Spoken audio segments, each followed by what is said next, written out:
বলতে মার পারছেন? ভুলটা আমি আপনাকে মূল ভুলটা বলি, সেটা হলো যে মা, আমার ওয়াইফ কিছু বললে মা চুপ থাকতে পারে না।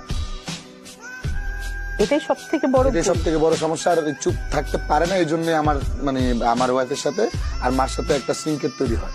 হাই রে হতভাগী মা। আমরা এতক্ষণ কথা বলছিলাম আমিনা বেগমের প্রথম সন্তান আসাদ সাহেবের সাথে। এখন আমরা কথা বলবো ওনার দ্বিতীয় সন্তান আজানের সাথে।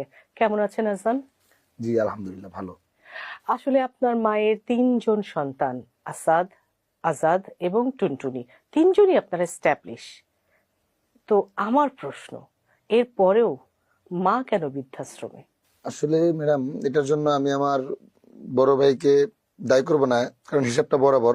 আর আমি আমার বড় ভাইয়ের দোষ না বলে আমি আমার ব্যর্থতার কথা বলছি। আমার অনেক ইচ্ছা ছিল যে আমার মাকে আমাদের কাছে রাখার, বাট সেটাতে আমরা ব্যর্থ হয়েছি, আমি ব্যর্থ হয়েছি। আপনি ব্যর্থ হয়েছেন, জি। স্বীকার করছেন?